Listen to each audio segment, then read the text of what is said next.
What a tumultuous past couple of months it's been for Bungie and their flagship, Destiny 2. I'm not gonna walk you down memory lane again, but suffice to say that a lot's happened, with the most recent development being that prominent Destiny YouTubers and streamers have lessened their support for the now disgraced title, resorting to cover other games instead.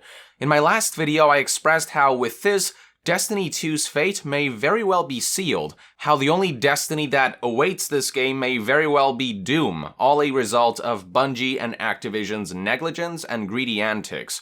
And it seems as though I'm not the only one who shares this belief. The following information comes from news outlet CNBC, which recently published an article detailing how a Wall Street analyst is losing faith in the game as well. A representative from the firm Cohen, Doug Kreutz, had this to say in a note sent to clients entitled, "Destiny is not in a good place." While Call of Duty World War II clearly had a great holiday, which likely sets up strong franchise live services revenue in 2018, Destiny 2 is struggling right now with player engagement appearing to be on the wane. We are a bit cautious that potentially disappointing live service revenue there could at least partially offset upside from COD in 2018. Keep in mind that both Destiny and Call of Duty are published by Activision, but things have gotten bad enough for Destiny 2 that Kreutz decided to significantly lower his price target for Activision Blizzard shares. He also mentioned in his note to clients how key Destiny streamers announced that they would be reducing content for the game in the future, and how Twitch viewership for Destiny is at a franchise low, averaging 4,000 to 7,000 viewers on Friday versus Destiny 1's 14,000 to 17,000 viewers 1 year ago. Hell, a few people in the Destiny subreddit have noticed that the game's viewership on Twitch dipped as low as 1,000 viewers at one point. Furthermore, according to a report by the Wall Street Journal, research firm Newzoo saw Twitch viewership for Destiny dip by 1.8 million hours last month compared to a year ago, and as a result, Wall Street firm Cohen expressed concern that Destiny 2 won't generate as much recurring revenue from in-game sales as expected. So the bottom line is that the community is either abandoning ship or are caring less and less about a game that's tried to pull one over their heads one too many times at this point. Kreutz then proceeded by listing 4 key reasons why he believes Destiny 2 is faltering, stating, quote, 1. Design decisions were made that have made Destiny 2 a less engaging and less distinctive game than Destiny 1. In particular, key aspects of the Destiny 2 endgame feel neutered compared to Destiny 1.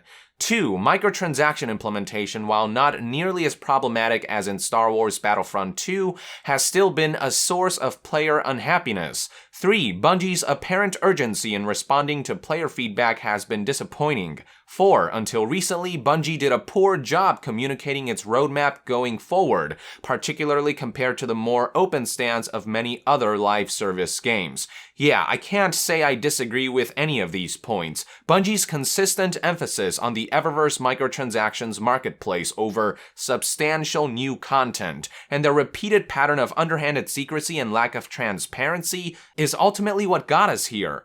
The analyst concluded by expressing that he doesn't believe Bungie will be able to turn the Destiny franchise around, stating, quote, "We do think Bungie still has some opportunity to fix the game's problems over the next year and recapture engagement, but we're not sure they have the ability to pull it off at this point." We also note that Destiny currently has more serious competition in its genre from a refurbished Division and the indie title Warframe than it did 3 years ago when Destiny 1 had its own share of player dissatisfaction.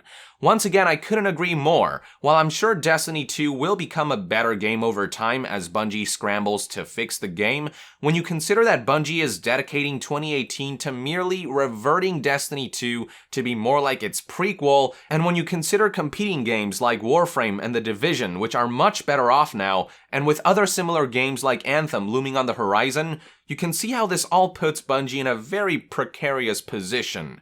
My belief is that by the time Destiny 2 does stabilize as a game, it'll be too little too late. After all, trust in Bungie is at an all-time low, and the community is just no longer excited for the franchise's future. There seems to be no stopping the crumbling of this house of cards, and Bungie and Activision only have themselves to blame for this. I really don't have much else to add except that I hope game publishers and developers learn from bullshit like this and start treating their community like people and stop treating us like cash cows. Fortunately, the stigmatization of microtransactions and loot boxes is at an all-time high, and publishers and developers are genuinely scared of the massive shitstorm that the Battlefront 2 fiasco sparked to life. We are seeing more and more articles detailing how all of a sudden publishers and developers are changing their approach to their microtransactions and loot boxes. So the momentum is still there, the gaming community is still slowly but surely instigating change, which is why it's so important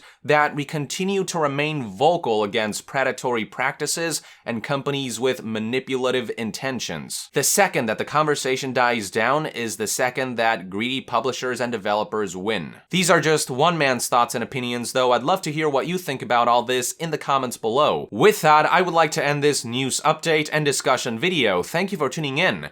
I hope you found this video informative, and if you enjoy my content, consider supporting me on Patreon. It's completely optional, but it will go a long way in helping this channel grow. And to be further updated on all things gaming news, reviews, and discussions, stay tuned right here on Young Yeah.